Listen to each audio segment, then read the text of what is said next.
അവസാനിച്ചു പോയെന്ന് ചിന്തിച്ചുകൊണ്ട് ഇനി ഇങ്ങനെ അങ്ങോട്ട് പോട്ടെ, പോയി മരിക്കട്ടെ, പോയി തൊലയട്ടെ എന്ന് നിരാശയോടെ മദ്യപിച്ച് ലഹരി പദാർത്ഥങ്ങൾ ഉപയോഗിച്ചുകൊണ്ടും തന്നെ നശിപ്പിച്ചുകൊണ്ട് നിശബ്ദമായ ആത്മഹത്യയിലേക്ക് പോകുന്ന ആൾക്കാർ കർത്താവരെ വീണ്ടെടുക്കാൻ അങ്ങേക്ക് മാത്രമേ കഴിയൂ. അവർക്കെല്ലാം ഈ പ്രാർത്ഥന കൊണ്ട്, ഈ പ്രാർത്ഥന അവർ കേൾക്കുന്നുണ്ടെങ്കിൽ അവർക്ക് പുതിയ ജീവിതത്തിലൂടെ ലഭിക്കാൻ ദൈവത്തിൻ്റെ പ്രത്യേകമായ ഇടപെടലുണ്ടാകണം പ്രാർത്ഥിക്കുന്നു. കുഞ്ഞുമക്കളെ സംബന്ധിച്ച് പ്രാർത്ഥിക്കുന്നു, മുല കുടിക്കുന്ന കുഞ്ഞുങ്ങളെ സംബന്ധിച്ച് പ്രാർത്ഥിക്കുന്നു, അവരുടെ രോഗങ്ങളെ സംബന്ധിച്ച് പ്രാർത്ഥിക്കുന്നു, ഗർഭിണികളെ സംബന്ധിച്ച് പ്രാർത്ഥിക്കുന്നു, ഗർഭിണികളുടെ ഉദരത്തിലുണ്ടാകുന്ന കുഞ്ഞിൻ്റെ വളർച്ചയെക്കുറിച്ച് പ്രാർത്ഥിക്കുന്നു. വളർച്ച മുട്ടിപ്പോയിട്ടുള്ള കുഞ്ഞുങ്ങൾ, ഗർഭാശയ സിസ്റ്റുള്ളവർ, ഗർഭാശയത്തിൽ ക്യാൻസർ ഉള്ളവർ, ഉദരാശയ ക്യാൻസർ, ആമാശയ ക്യാൻസർ, കുടലിൻ്റെ കുരുക്ക്, അൾസർ, അരിസസ് രോഗങ്ങൾ, ആന്തരിക രോഗങ്ങളെ സമർപ്പിച്ച് പ്രാർത്ഥിക്കുന്നു. ബ്രെയിനിൽ കർത്താവ് സിസ്റ്റുള്ളവർ, ബ്രെയിൻ ഹെമറേജ് സംഭവിച്ചവർ, ഹൃദയത്തിൽ കർത്താവ് സ്റ്റോപ്പ് വന്ന് അവർക്ക് ഹൃദയത്തിന് ശ്വാസതടസ്സം ഉണ്ടായിരുന്നവർ, ഹൃദയത്തിന് ഒരു അറ്റാക്ക് കഴിഞ്ഞ ശേഷം പിന്നെ ജീവിതം തന്നെ മാറി മറിഞ്ഞു പോയെന്ന് വിചാരിച്ചതിന് വിഷമത്തിലിരിക്കുന്നവർ, അവർക്ക് ജോലിക്ക് പോകാൻ പറ്റുന്ന രീതിയിൽ അവരെ ആരോഗ്യം വീണ്ടെടുത്തായിട്ട് അവരെ ബോധ്യപ്പെടുത്താൻ പ്രാർത്ഥിക്കുന്നു. സാമ്പത്തിക ക്ലേശങ്ങളുള്ളവർ, യാത്ര ചെയ്യുന്നതിന് പോലും ഇനി മനസ്സില്ല, പേടിയായിട്ട് എന്തെങ്കിലും സംഭവിച്ചതിൻ്റെ പേരിൽ സമൂഹത്തെ പേടി, ലോകത്തെ പേടി, പോലീസിനെ പേടി, വക്കീലിനെ പേടി, അങ്ങനെ കുറേ മനുഷ്യന്മാരെ പേടിച്ച് ജീവിക്കുന്നവരെ കർത്താവെ അവരെല്ലാം ശാശ്വതം പ്രാർത്ഥിക്കുന്നു. ഒരു കൊലപാതകവും മരണവും സംഭവിച്ചതിൻ്റെ പേരിൽ പിന്നീട് പല വർഷം കഴിഞ്ഞിട്ട് പോലും ആ കുടുംബത്തിന് ഗതി കിട്ടാതെ നിൽക്കുന്ന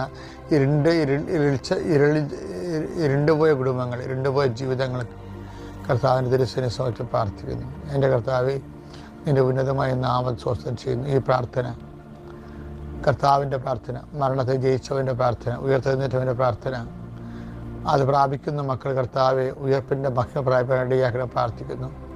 ജീവിതമാർഗ്ഗം മുട്ടിപ്പോയവരെ, ജീവിതമാർഗ്ഗം എന്തെന്നറിയാത്തവർ, പഠനം മുട്ടിപ്പോയവർ, എന്ത് പഠിക്കണമെന്ന് അറിയാത്തവർ, എവിടെ അഡ്മിഷൻ കിട്ടുമെന്ന് അറിയാത്തവർ, അഡ്മിഷൻ കിട്ടാതെ വിഷമിക്കുന്നവരെ സമർപ്പിച്ച് പ്രാർത്ഥിക്കുന്നു. എൻ്റെ കർത്താവ്, നിൻ്റെ ഉന്നതമായ നാമത്തിൽ സഭയുടെ അധികാരത്തിൽ കുശിൻ്റെ അടയാളത്തിൽ ദൈവത്തിൻ്റെ ശക്തിയാൽ നീ ഈശോയുടെ നാമത്തിൽ വീണ്ടെടുക്കപ്പെടട്ടെ.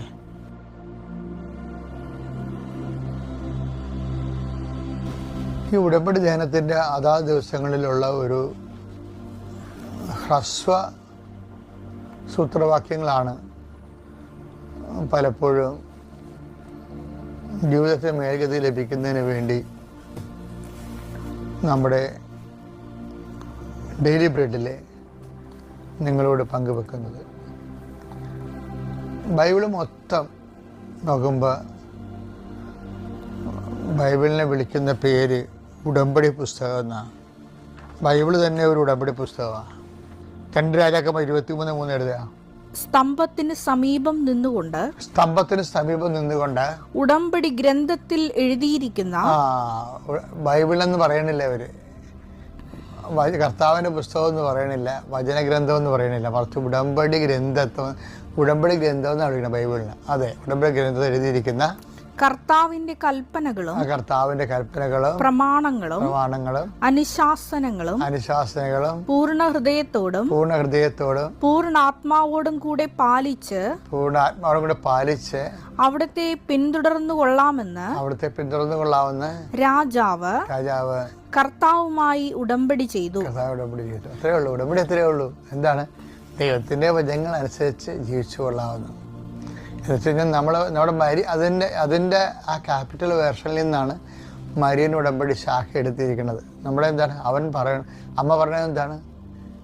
ഇല്ലായ്മകൾ പരിഹരിക്കാൻ അവൻ പറയണ പോലെ ചെയ്യുക, കർത്താവിൻ്റെ കൽപ്പന പ്രമാണങ്ങൾ അനുസരിക്കുക എന്നതിൻ്റെ അർത്ഥം. അതിൻ്റെ ഓരോരോ പ്രാദേശികമായ വിഷയങ്ങളിൽ പ്രാദേശികമായ രീതിയിൽ അത് നമ്മൾ പരിഹരിച്ചും അനുവർത്തിച്ചും പോകും. ബൈബിൾ എന്താണ്? ഉടമ്പടി പുസ്തകമാണ്. പുറപ്പാട് 24:7-8 എടുത്തേ. അനന്തരം ഉടമ്പടി ഗ്രന്ഥം എടുത്ത് അവിടെ കണ്ട പുറപ്പാട് 24 പറയണത് എന്താണ്? ഉടമ്പടി ഗ്രന്ഥം എടുത്ത് ജനങ്ങൾ കേൾക്കെ വായിച്ചു. ബൈബിൾ എന്നല്ല പറയണത്, ഉടമ്പടി ഗ്രന്ഥം എന്ന് പറയണത്. കാര്യം ഈ ബൈബിളിൽ മൊത്തം ഉടമ്പടിയുടെ ഫോർമാറ്റിലാണ് എഴുതിയിരിക്കണത്. എന്തിനാണത്? ഈ പ്രവാചകന്മാർ വന്നതും പോയതും എല്ലാം എന്തിനാണ്? ജനങ്ങൾ ഉടമ്പടി പാലിക്കുന്നുണ്ടോ? ഉടമ്പടി പാലിക്കുന്നുണ്ടെന്ന് വെച്ച് കഴിഞ്ഞാൽ ഉടമ്പടി എന്തൊക്കെ വേണം? ഉടമ്പടി 3 കാര്യങ്ങൾ വേണം. എന്തൊക്കെ വേണം? ഫെയ്ത്ത്ഫുൾനെസ് വേണം, ദൈവത്തോട് വിശ്വസ്തത വേണം. പിന്നെ എന്ത് വേണം? ഒബീഡിയൻസ് വേണം, അനുസരണ വേണം. അപ്പം വിശ്വസ്തത, അനുസരണ. പിന്നെന്താ വേണ്ടത്?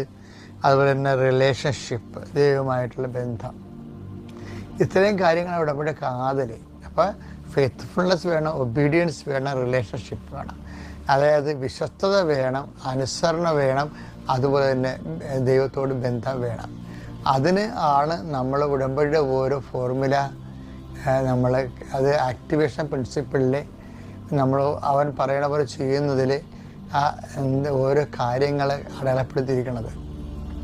ഇപ്പം നിങ്ങൾ ഉപ്പ് ഉപയോഗിക്കണമെന്ന് പറഞ്ഞ ഉടമ്പടിയിൽ ആ ബൈബിളിലൂടെ ഉപ്പ് ഉള്ളതാ, ഉപ്പ് ഉപയോഗിക്കുന്നതാണ്. അതിന് വിശ്വാസ പ്രയോഗമെന്ന് പറയും. വിശ്വാസം തന്നെ വിശ്വാസികൾ പ്രാർത്ഥിക്കാം, വിശ്വാസം പ്രഖ്യാപിക്കാം, വിശ്വാസം പ്രയോഗിക്കാം.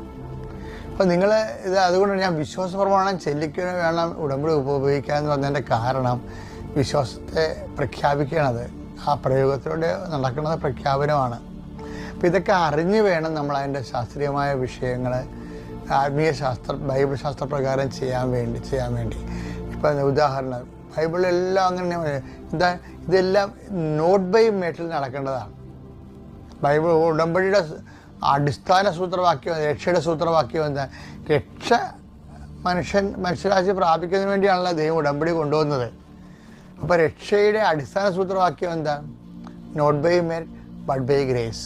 അത് എഫെസ്യർ 2:8 നിൻ്റെ കഴിവല്ല എൻ്റെ കൃപയെന്ന്. അപ്പം എൻ്റെ കൃപയെന്നുള്ള വിഷയം നമ്മുടെ കഴിവ് 0 മാറുമ്പോഴും അപ്രസ്തുതമാകുമ്പോഴും അത് അപര്യാപ്തം, കഴിവുകൾ അപര്യാപ്തമായി വരുമ്പോഴാണ് ശരിക്കും ഉടമ്പടി ആവശ്യമായി വരണത്.